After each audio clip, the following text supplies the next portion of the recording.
안녕하십니까. 오늘도 좋은 날 주신 하나님께 감사드립니다. 오늘은 주님의 뜻, 이거는 1시간밖에 없으니까 같이 하도록 하겠습니다. 하나님께서 원하신다는 것을 믿어야 합니다. 하나님께서는 하실 수 있습니다. 그러나 하나님이 원하시는지는 어떻게 할 수 있을까요? 나는 하나님의 뜻을 알지 못합니다. 어쩌면 하나님께서 나의 병을 고쳐주기를 원치 않으실지도 모릅니다. 이 문제에 관해서 다시 마가복음을 살펴보기로 하겠습니다. 마가복음 1장 40절과 41절에는 한 문둥병자가 예수께 와서 꿇어 엎드려 간구하여 가로되 원하시면 저를 깨끗게 하실 수 있나이다. 예수께서 민망히 여기사 손을 내밀어 저에게 대시며 가라사대 내가 원하노니 깨끗함을 받으라 라는 말씀이 있습니다. 하나님의 능력이 아무리 위대하다 하더라도 하나님께서 고쳐주실 뜻이 없다면 그의 큰 능력은 우리에게 아무런 도움도 되지 않을 것입니다. 제일 먼저 해결되어야 할 문제는 하나님께서 하실 수 있는가 하는 것이고, 두 번째 문제는 하나님께서 원하시는가 하는 것입니다. 문둥병처럼 부정한 병은 없습니다. 율법에 의하면 문둥병자를 만지는 자는 누구나 자기도 부정하게 되었습니다.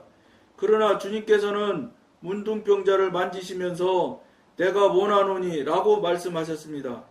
주님께서 가장 부정한 문둥병자를 고치셨을진데 왜 우리의 병은 고쳐주시지 않겠습니까?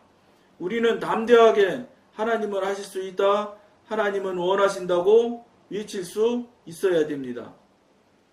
지금 우리가 병 문제에 대한 이야기를 지금 상당히 긴 시간을 우리가 지금 많은 횟수에 걸쳐서 나누고 있는데, 앞에서도 그런 말씀을 드렸는데 다시 정리해보면 이 병이 문제가 자연 발생적으로 생기는 문제가 없을 수 없는 게 아닙니다. 이 틀림없이 자연 발생적으로 생기는 것도 있을 것이고, 또 두 번째로는 우리가 삶을 또는 태도를 잘못해서 그 병이 발생할 수 있게끔, 예를 들어서 뭐 대표적인 게 담배, 술 그런 거잖아요. 담배, 술을 먹음으로 해서 몸에 해를 끼칠 수가 있다는 거, 이미 벌써 담배 같은 경우는 의사들이 과학적으로 증명이 된 해로운 물질이라고 그러잖아요. 유일하게 하나가 증명까지 다 완료된 해로운 물질이 담배라고 그러잖아요. 그런데 그런 거 자꾸 태워서 우리가 몸이 나빠질 수 있죠. 근데 그 나빠지는 것을 우리가 사실은 하는 건데, 우리가 해서 결국은 우리가 병을 나게 만들어서 병이 몸에 들게 만들 수도 있는 건 사실이에요. 그래서 자연적인 것, 우리가 또 잘못 관리해서 생기는 것, 또 하나님께서 계획에 의해 뜻에 의해 병을 만들어 주실 수도 얼마든지 있다. 이건 이제 우리가 앞에 시간을 계속 나누면서 하나님께서 뜻이 계시면 사랑하는 아들일지라도, 사랑하는 관계가 있을지라도 병을 허락하실 수 있다. 이걸 우리가 알 수 있잖아요. 특히 욥기 보시면은 그건 다 여러분들이 이미 아실 수 있는 거잖아요. 욥기 보면 사단이 자꾸 얘기를 하니까 하나님이 허락해서 병도 나게 하고 자녀도 죽게 하고 재산도 다 하루아침에 없어지게 하고 하시잖아요. 얼마든지 그 욥기를 보면은 하나님께서 하나님 계획하에 하실 수 있다는 걸 알 수가 있거든요. 그럼 현대 이제 이 수많은 사람들이 병이 지금 말도 못하게 병에 걸려서 어려워하는 사람들이 많다고요. 그리고 특히 이제 제가 이 나이 돼서 이제 이 나이도 이제 제가 64시 되다 보니까 주변에 가까운 사람들도 이렇게도 보면은 통증이 없다고 하는 사람이 거의 없다시피 해요. TV에서도 보면 생로병사의 비밀 이런 데서 보면은 65세 이상 되면은 거의 7, 80%가 어느 모양이로든 어떤 이유로든 통증을 다 가지고 산다는 거예요. 저 그걸 보고 깜짝 놀랐어요. 그러니까 그냥 통증이 그냥 늘 일상화되어 있다는 거잖아요. 그러니까 각양 모양으로 어쨌든지 몸이 아파하고 불편해하고 여러 가지 모양으로 그렇게 나타나 있다. 그러니까 결국은 그만큼 불편하게 살고 아프게 사는 사람이 많은 거예요, 현실적으로. 그러면 이게 각양의 모양이 아까 말씀드린 대로 여러 가지 모양으로 병이 발생이 되는데, 자, 그러면 믿는 자들은 이 병이 이렇게 발생이 되고 이렇게 많이 생겨나고 하는데, 자연적으로 자기가 잘못해서 또는 하나님의 뜻에 의해서 이렇게 여러 가지 모양으로 병이 생겨나는데, 그러면 우리가 하나님을 믿는 우리는 어떻게 해야 되겠느냐? 이 부분을 지금 우리가 계속해서 지금 여러 시간에 걸쳐서 지금 나누는 거거든요. 간단한 거예요. 여기 이 방송에서 말씀드리는 거는 병 나면 의사 쫓아가고 약 사서 먹으라는 거 해야 된다는 거예요. 하지 말라는 게 아니거든. 뭐냐면 병이 나면 무조건 의사한테 가고 무조건 약을 찾지 마시고 하나님한테 한번 물어보셔야 된다는 거예요. 그러니까 이 방송을 보시는 분들이 하나님과 교통하고 관계를 잘 하시는 분들 같으면 물어보지 말래도 물어봐요. 왜? 당연히 하나님이 나하고 관계가 있고 그 다음에 관계가 있다 소리는 하나님의 그 기적 같은 체험이고 뭐 이런 것들이 많이 있는 사람들이 관계가 열려져서 교통이 되면 그건 기적 같은 일들은 늘상 일어나는 일이거든요. 안 일어난다면은 관계가 잘못된 거든지 아니면 관계가 뭐 무슨 문제가 있는 거예요. 뭐 현대 교인들은 뭐 안 되는 것을 일상화하니까 더 거기다 대고 뭐 할 말은 없지만, 그럼에도 불구하고 교통규제가 되는 분들이 있다면, 그런데 예를 들어서 병이 또는 몸이 어디 불편한 데가 생겨났다 그러면 반드시 하나님한테 물을 거라는 거죠. 왜냐하면 교통규제가 되면은 다 묻게 돼 있거든요. 하나님한테 물으면 여러분 제일 쉽고 편한 거예요. 책 찾을 것도 없다. 책도 찾을 필요 없어요. 하나님한테 물어서 그분하고 교통교제해서 해결하고 해소하면은 그게 최고의 방법이더라고. 물론 우리가 원하는, 교통하는 사람이 원하는 대로 하나님께서 착착착착 만들어 주시냐, 그렇지는 않을 수 있어요. 그러나 그럼에도 불구하고 하나님을 자꾸 의뢰하고 맡기고 교통하고 교제해 버릇하면 놀라운, 정말로 지금까지 살지 못했던 경험, 정말로 신기하고 신묘막측한 경험을 여러분들이 하게 돼 있어요. 이 육신이요, 자기가 생각할 때는 굉장히 똑똑한 존재라고 생각을 하고 엄청난 존재라고 스스로 생각을 해가면서 현대인들이 살아가고 있거든요. 그런데 그렇게 살아가는 게 사실이지만, 그럼에도 불구하고 전지전능하신 분의 전지전능하신 그 경험과 체험을 하게 되면, 아, 이게 사람이 별거 아니라는 것을 스스로 깨닫게 돼요. 그렇게 되면은 하나님한테 의뢰하고 맡기는 게 아주 수월해져. 그런 경험이나 그런 체험을 한 번도 못 했으니까 내가 절대로 잘하고 내가 틀리지 않고 내가 맞다고 주장을 하는 거예요. 안타까운 일이죠. 그걸 모르며 살으니까 그냥 나중심에서 살고 있는 거예요. 그러니 나중심, 이 경험 중심, 이거 중심으로 살아가니 하나님과 관계가 열리겠습니까? 관계가 더 중요한 건 열렸는지 닫혔는지도 모르고 산다는 거예요. 그러니까 이게 더 보통 일이 아니죠. 제가 통합지역교회 평양로에 소속된 교회에 다녔었거든요. 그 교회가 이제 뭐 무슨 문제가 나가지고 뭐 장로님하고 뭐 다툼이 있고 뭐 지금도 그거 아직도 마무리가 안 돼서 계속 가는 것 같은데, 한 날은 이제 그쪽 장로님들하고 뭐 두 분 장로님이 어쨌든 자꾸 이제 한번 자기네한테 놀러 오라 뭐 이렇게 해서 여러 차례 이제 권하는데 안 가다가 한번 간 적이 있어요. 가서 이제 이제 문제된 장로님 이야기를 하면서 얘기를 했어요. 그 장로님 왜 방언 받았던 것도 활용하지 않고 쓰지 않고 이렇게 해서 지금 완전히 방언 안 받은 사람처럼 됐지 않느냐, 이렇게 얘기를 하니까 그 장로님 하시는 말씀이, 물론 그분이 저보다 5살이 많아요. 그러니까 이제 그분이 입장에서 볼 때는 항상 그 교회 다닐 때 자기가 나보다 훨씬 선배고 교회적으로도 어쨌든 뭐 여러 가지 먼저 신앙생활 때 한 사람이고, 그러니까 항상 자기가 위에 늘, 그러니까 나는 당신보다 위야 이런 생각을 늘 하면서 살았던 사람이거든요. 그런데 이제 자꾸 오라 해서 가긴 갔는데 그래 상황이라서 이제 영적인 이야기를 하게 된 거예요. 왜 장로님은 방언 받은 것도 안 해. 안 써먹고 이렇게 하고 지금 현재 이럴 때 방언기도 하고 성령님한테 붙들고 매달려야 되지 않겠냐 이런 얘기를 했어요. 뭐란지 아세요? 방언 받은 적 없다고 딱 부인하더라고요. 그래서 제가 아주 정색하면서 얘기했어요. 장로님 방언 받은 거 알면서 왜 아니라고 하느냐고. 그러니까 부인인 권사님이 막 그 장로님을 막더라고 말을. 왜냐 자기 남편이 거짓말하는 걸 부인이 알거든. 여러분 제가 그 사람 방언 받았는 거 물론 신앙생활하면서 어떻게 들었는지는 모르겠는데 그 사람 방언 받은 건 제가 알 수 있어서 직관으로 알아서 얘기한 거거든요. 그런데 그 당사자는 뭘 생각하냐? 당신이 나보다 훨씬 더 밑에 있었던 사람인데 어디 감히 나한테 그런 소리를 하느냐? 이게 먼저 작동해요. 여러분 이것이 우리 여러분 그 육신의 혼의 삶에 사는 사람들의 특징이에요.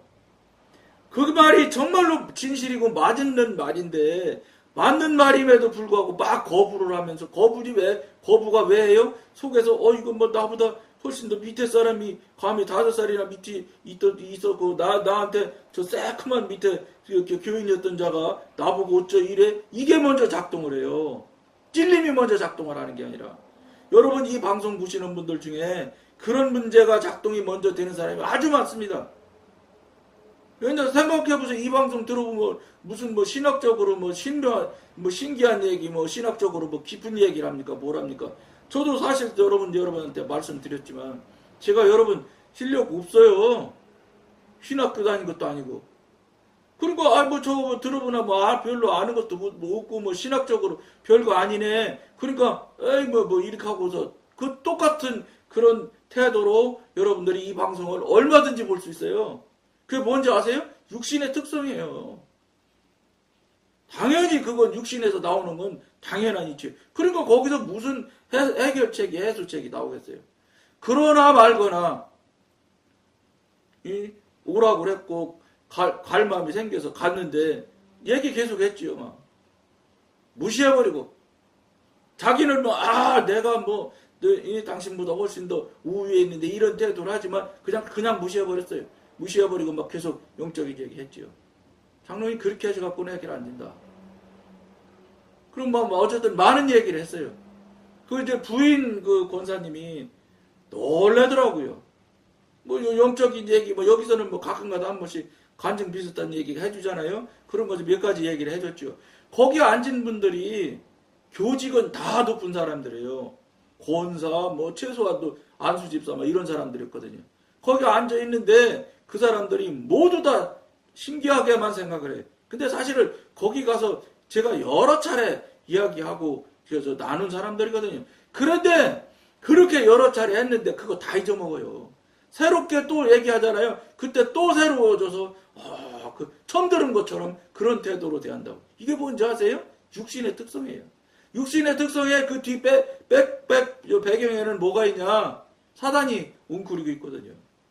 잊어먹게 만들어버려요. 거기에서 이거 큰일 났다. 내가 정신 차려야지. 이거 정말로 돌아봐야 되겠네. 이런 것들이 그때 당시로 혹시 움직였는지 모르겠어요. 근데 지금 조금만 지나면 그런 생각이 싹 다 뭐라고 그럴까? 휘발성이라고 그럴까? 휘발유 냄새가 싹 날아가듯이 다 날아가서 없어지게 돼 있어요.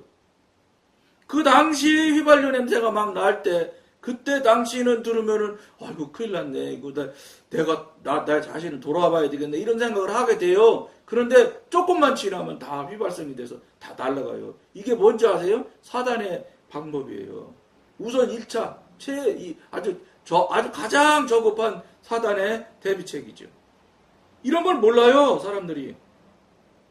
이렇게 얘기를 해주면 가만히 생각해보면 그렇겠다. 그런 것 같다. 이렇게 생각해요, 다. 이게 계속해서 반복되는 거예요. 그럼 이게 여러분 계속해서 반복되면 어떤 결과가 나오냐? 이제 처음에는 예를 들어서 100이라는 단위로 이제 이렇게 책망을 하거나 이렇게 이렇게 지적을 당하면 정신을 차리고 이거 큰일 났네 이렇게 하는데 이게 조금씩 해도 이제 익숙해져요.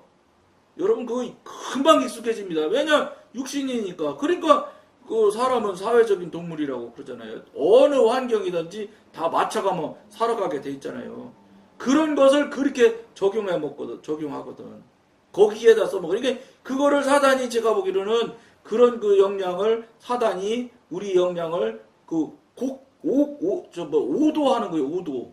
그쪽 그런 용도로 써먹도록 사단이 자꾸 인도를 해서 자기는 그런 용도로 써먹는 줄을 모르고 써먹어요. 묘한 거죠. 이게 정말로 기가 막히게 희한한 거라, 이게. 이게 그러니까 영의 존재가 하는 거예요. 육신의 존재는 깨닫기가 굉장히 어려워요.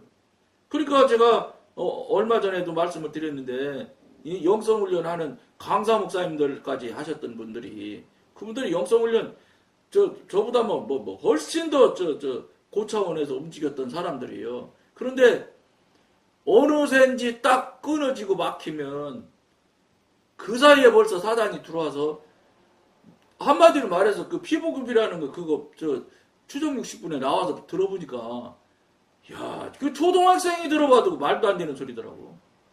그런데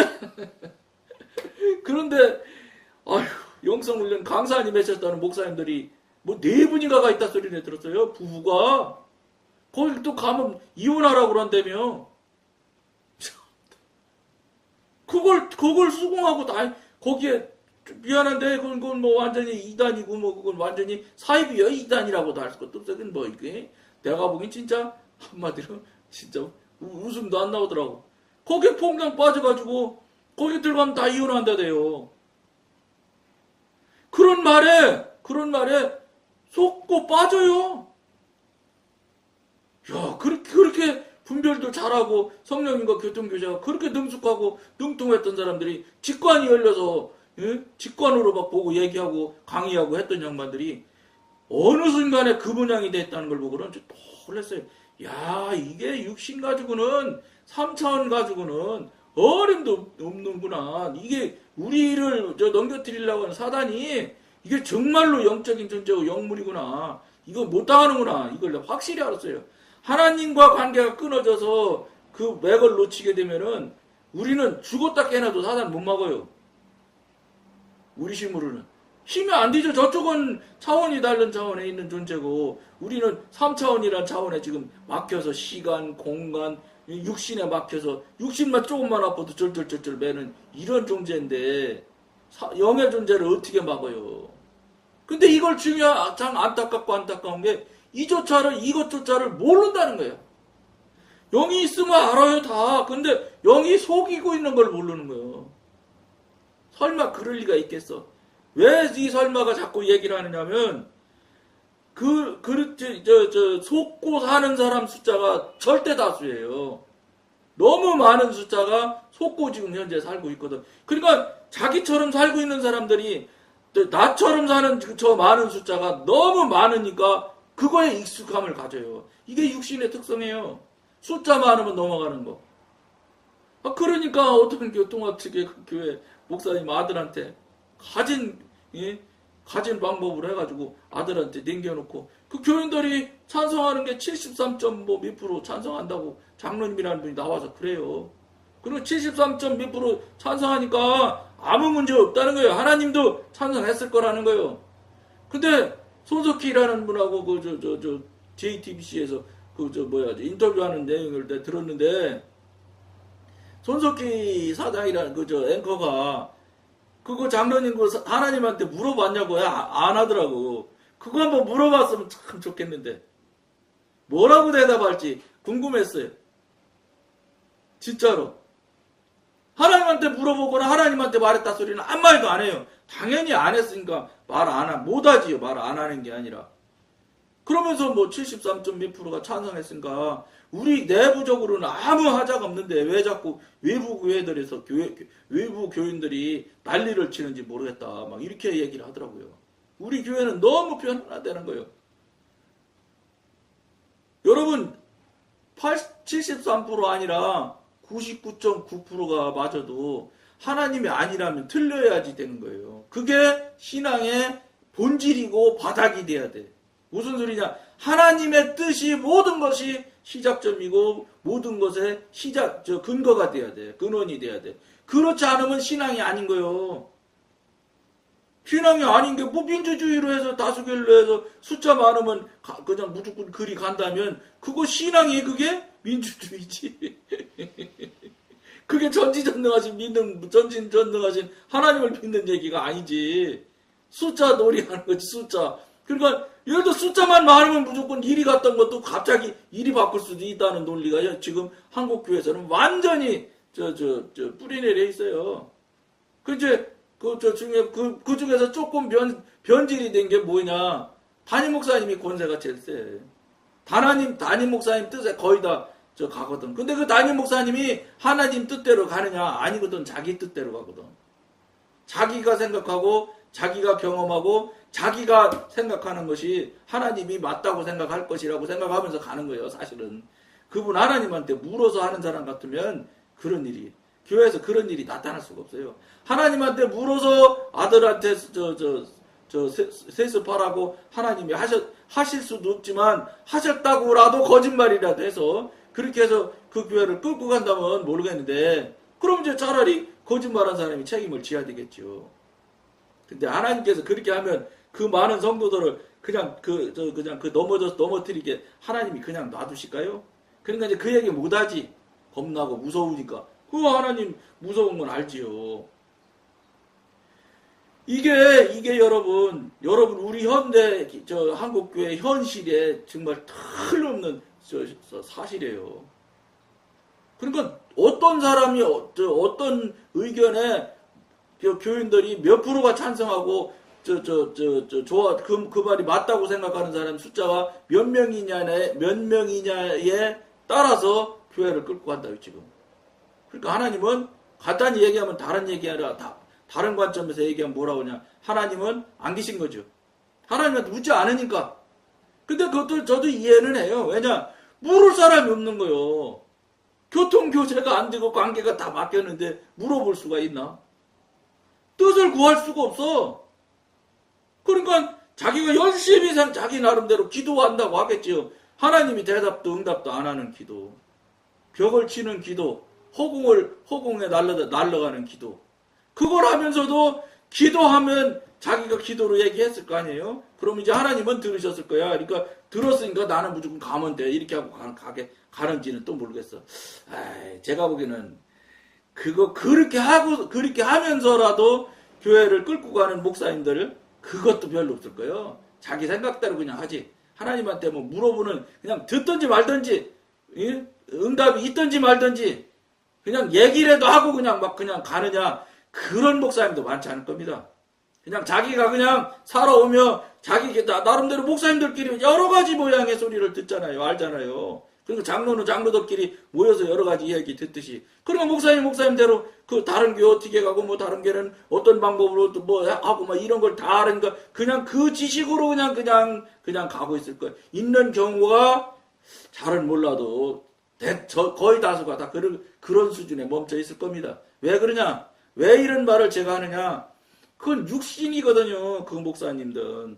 성령님과 교통하고 교제가 안 되고 관계가 안 되는 분이기 때문에 그분은 결국 육신이거든요. 육신은 아주 저급한 존재예요. 그러니까 저급한 육신은 어떻게 하는지 뻔한 거야. 그러니까 제가 육신의 그 모양과 되어지는 일들을 많이 보고 듣고 저도 육신으로 거의 19년 빼고는 나머지 다 육신으로 살았는데 뭐 그래. 그러니까 거기 그 수준에서 못 벗어나. 비슷해. 그거 한국 드라마 보면 뻔한 것처럼. 그래서 여러분한테 제가 거의 단언적인 이야기를 하는 거예요. 왜냐면 육신에서는 그거 뻔한 이치예요. 영역이 좁단 말이요. 영의 영역으로 가야 하나님의 영역이고 다른 차원의 영역이란 너무 광대해서 우리가 꿈도 못 꾸고 상상도 못할 일들이 나타나지만 요거 육신 안에 갇혀있는 사람들은 뻔한 이치대로 돌아가게 돼 있는 거예요. 그래서 여러분 제가 거의 자신 있게 막 이렇게 여러분한테 말하는 거예요. 그러니까 여러분들이 잘 한번 생각하시길 권해드리면서 오늘 여기까지만 하겠습니다. 감사합니다.